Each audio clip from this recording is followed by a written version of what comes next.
Hello everybody and welcome back to Minecraft in our Let's Talk About Redstone world.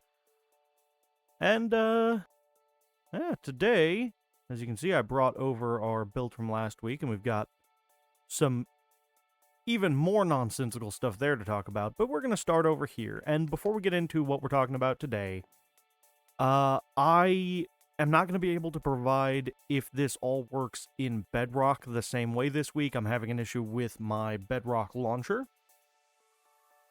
So I'm going to get that figured out. For some reason it crashes anytime I try to launch any world. So I'm going to look into that, figure it out, and then I'll release a Bedrock update at a later point once I can get this working and test everything in Bedrock as well. So, sorry Bedrock players, but I will come back with an update when I can. What we're talking about this week, though, we're going to continue talking about some of our earlier logic gate stuff a little bit, and we're going to talk about, well, this guy right here, which is a RS Nor Latch, which is a logic latch, which means that if I say activate this, we get an output, and if I hit this button again, nothing happens. If I hit the button on the other side, we have a reset. And the way that this is working is that we have these redstone torches that are holding opposite states from one another. This line is unpowered, this torch is unpowered, but the moment that I power this button, the line powers turning off this torch, locking this side of the latch. And the moment that I power this side, it toggles the torch states. So this is just a logic latch, and we can take an output off either side, but whatever side you're using as the active side is going to be your activator, and the other side will be a reset. Now we can make this a little more compact with a couple of droppers. So, we have our red activator side, we press that, and look, we have power into the system. And no matter how many more times I press this, nothing is going to happen. Until I reset the system, sending the item back up. We press this, the item goes down, in this case a bone block, can be anything, and we press this, and it goes back up. What if we want to combine a couple of these, though, together? Because functionally, what a Nor Latch is its memory. It will remember an input until it's reset. Well, in this case, we have our red, which is an input, which, as we know, is going to send an item into the other dropper. We have a yellow, which is a reset, which is going to send items back up into the top droppers. But then we have this blue, which is kind of what we're using as our output. Right here you can see our blue line. What's the green line? Well, our green line is actually acting as a lock. So if I select this middle one, we get all of these pistons raised, which prevents us from activating any other lines. I cannot turn on the left nor the right until I reset the system. Our output is pretty straightforward. We're just going forward through this block into this lamp, but we're also taking this line up a torch tower. So when this is on, when this bottom line is powered, this will turn on. It will power this redstone line across the entire system, which will power each of these blocks next to these repeaters. And each one of these has that torch tower, so no matter which one gets turned on, it will deactivate every other input until we hit that reset. So now we can set one option, and until the system goes through some reset process, we hold on to that value. This is important. This is something that we're going to be using in that monstrosity we'll talk about in a minute. So before, when we talked about logic gates over here, I got a comment on that first video where someone had brought up that they were making a... Oop, cooked chicken. They were making a crafter for tinted glass. So something that might be useful in that case, and something that we also used over here, which we'll talk about in a moment, is I've used the same input here that we used on our crafter here. So we have a chest into a hopper into a dropper pointing into our item hopper lines. And when we power this dropper, we shoot items into the passage. So what we've done here is we've kind of replicated that with the button just acting as the input direction for each of these. Over the top of our hopper line, we are taking out these comparators, which are measuring the inventory of these items, in this case our sticks and our iron ingots. And we're running these out into torch lines. And these torches, if we look back over here, are acting like our AND gate. So when both of these inputs are off, or I'm sorry, when both of these inputs are on, turning these torches off, we get an ON output. But only when both are on. In this context, we have both of these lines on, so both of these torches off. That means that when this torch is on, our system is telling us, I have enough items to craft. If I come into this chest and I just drop a bunch of these, and it's got to be a bunch, the current level is set relatively low. I think that'll do it. You can see, now we're at a power of 2. This is on, so the system is now saying, we may have enough sticks, but we do not have enough iron. Therefore, we cannot provide these items to craft. And this is set so that you'll always have some amount of a buffer. Oh, I went one too many. So only when you have minimum of like 7.5 stacks, I think it is, will you get an output. And that applies for the sticks on this side as well. If we clear this all out. Which again is going to take a second.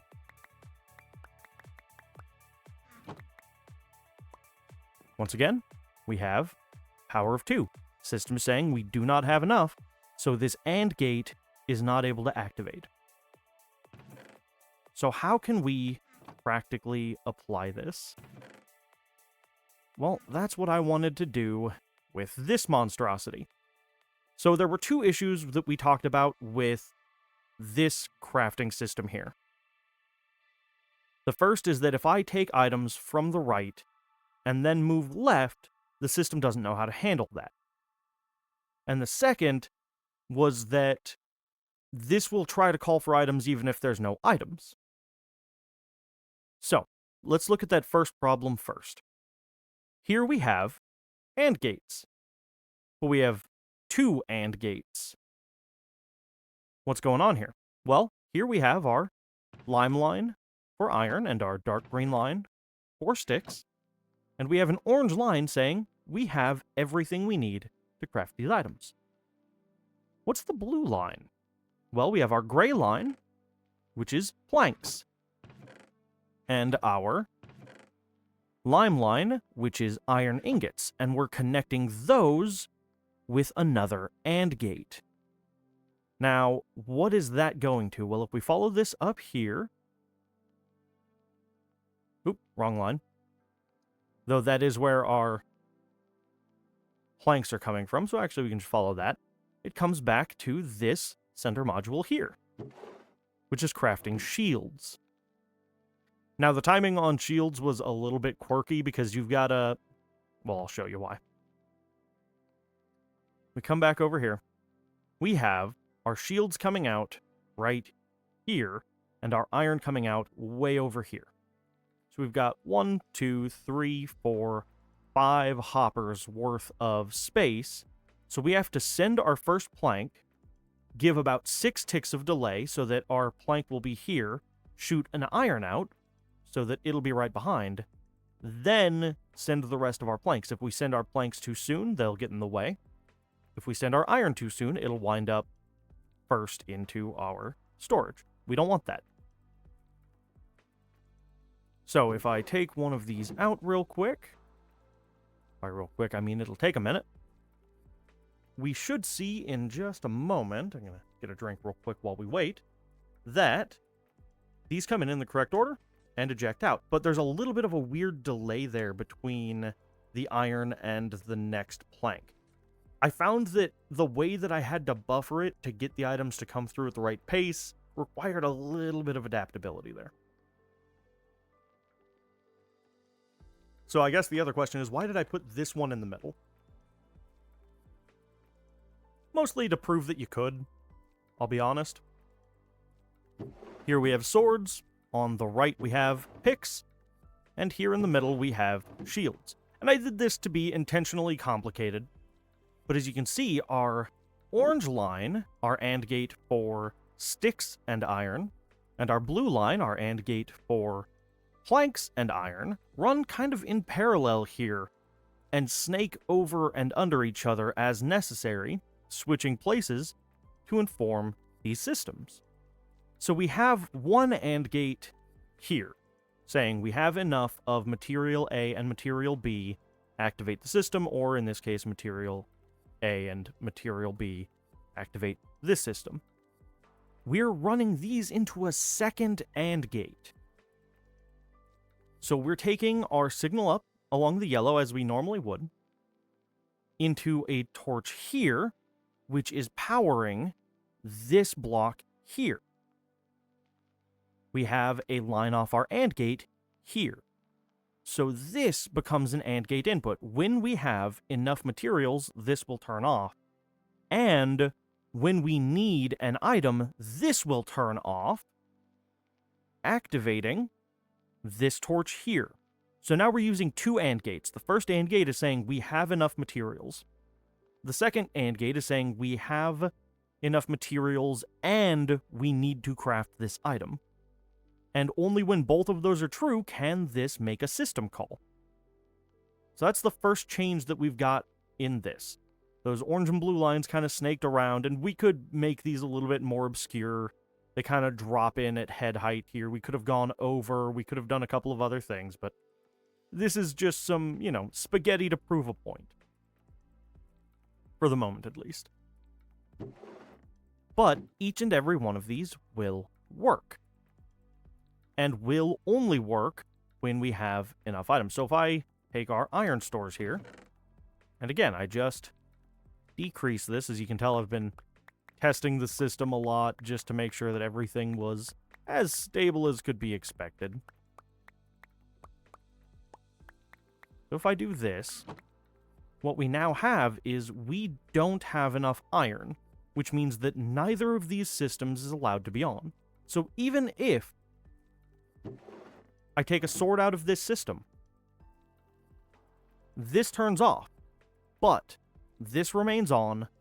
The system cannot call for items. And it will hold this state pretty much indefinitely until we have enough iron in the system. Then it will make the system call and it will start crafting items. So that means that you can set your storage. You could say, for example, in the instance of our tinted glass, if I do not have enough amethyst and I do not have enough glass, don't craft anything. If I have enough amethyst, I don't have enough glass, don't craft anything. Only when I have enough amethyst and glass will this AND gate turn on, allowing the system to craft. So the second thing we discussed over there was memory, was being able to lock all other units so that only one can be active. So we partially achieve this with our bottom line here, but the problem is this purple line only locks future units. We want to be able to lock all units. So what we've done up here is we've added in our little dropper Nor latch with a control through this brown line for these sticky pistons. And this line is where we allow a signal to pass through into our Nor latch, which is then what controls our item call system here, which has our rising edge monostable circuit into a set of torch towers into our observer's back. And as you can see with our item lines, we can snake them over and under around each other as necessary, which is why another reason that I wanted to add another item line was to show that you can just add these in and you could have another item line. And yeah, it has to travel a little further out, and you may need to add delay to each line like I did here so that everything's on consistent timing. But you can absolutely just add more item lines. So, when I, say, activate this system now, this is going to perform its system call. If I then come back here and call for swords, what you'll notice is the system for swords can't activate right now, but when the system cycles, the system for swords will activate and will lock all previous units. So again, we're only going to fill left to right, but we're going to have a lot more control over that system so that even if I do start from the right, the system is smarter and will manage to lock in such a way that it will only function in the correct order. We do this with a lot of spaghetti wiring here, so let's break down what's changed. Due to space restraints, adding in this AND gate we talked about, I've had to move our lock line, so it's now next to our hopper instead of off to the backside of it. To accommodate that, we've also had to run our hopper line out around that torch because otherwise that would actively lock our line passing. So that's a small change. We've added in this little delay circuit for our unlock, just because our system as a whole takes a little bit more time now. And then off of our call system here, we've added this brown line. And this brown line acts as a lock with a little bit of delay for each unit to set these pistons down by default, but when the system has this turned on, it will allow all of the items down. This will only be on when this is entirely unpowered in our rest state. When any of these modules are active, we're going to be pulling up all of these sticky pistons, locking every module from activating.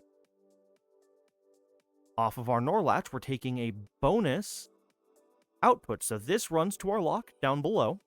This runs into the sticky piston of the current module, which means that even after this turns off, it will hold a slight delay to allow this module to turn back on and reset the lock before the lock buffer times out. And then we have this white line added off of our AND gate, which is a reset line. And what this does is each of these modules goes through a monostable circuit so that it's not a continuous on, passes their signals, monostable circuit, into the end here, where we have one circuit that runs all the way back and just acts as a reset for our Nor latches. 1, 2, and 3. So, we've added a lot of spaghetti to this situation, but all of it is just to serve those two basic functions. Our AND gate inputs, which you can see here, into this. Off of our blue line, we can see here into this AND gate, and off of our orange again over here into this AND gate. and to add our Nor Latches here, which explains how we've changed from our yellow circuit into our magenta circuit. Our white circuit is acting as a reset, and our brown circuit acts as the lock circuit for our Nor Latches, so we can only have one unit active at a time. So, this solves the two issues that I left us with in the last one when we discussed this much simplified unit. Are there still more efficient ways to do this? Yes, absolutely. But again, my goal isn't to show you the most efficient, effective, condensed, compact way to make something. My goal is to show you the logic of how the thing works.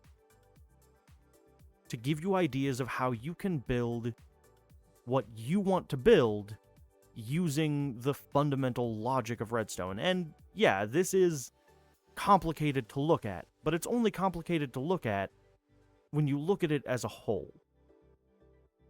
If we break it down into AND gate,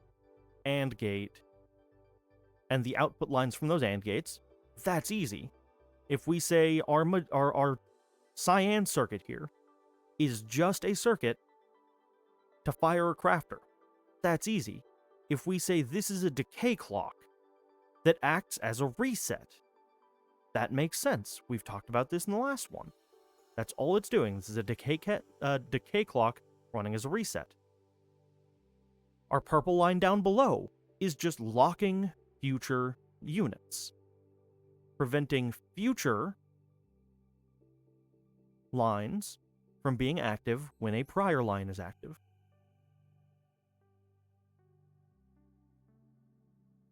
If we look at our red as just a system lock, it still functions exactly the same. We've just moved it a little bit for, spatial reasons. We've added a decay clock to this reset.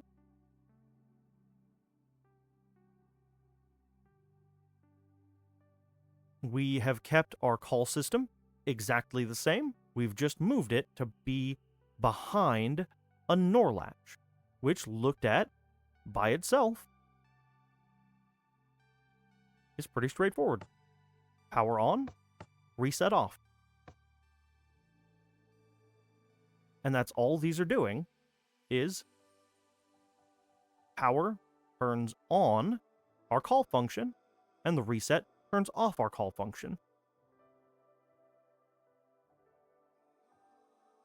Okay. And then we have our reset function, which runs off of every line when this turns off. It will allow this sticky piston to drop. Then, when our pink line, our reset we talked about, turns on, it will send power back up through and send a new signal, which will activate our reset line. Our reset line will then drop the items in our top droppers back into the bottom and reset every module.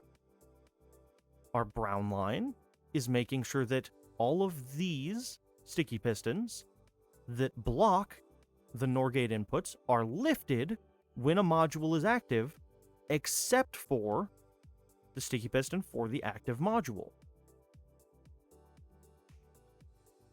Then, when our reset line goes through and it tries to lift this, there's a little bit of a delay so that the active module can reactivate without any other module activating, and the system is biased to allow the furthest unit towards our inventory to activate first and sequentially run from there. So if you guys have any questions about the hot spaghetti mess that this is, let me know in the comments. If I didn't explain anything as thoroughly as you would like, if there's any more information you'd like about any of this, let me know. But all we've done is take our module from last week and add inventory control and add a way to prevent multiple modules from trying to run at the same time.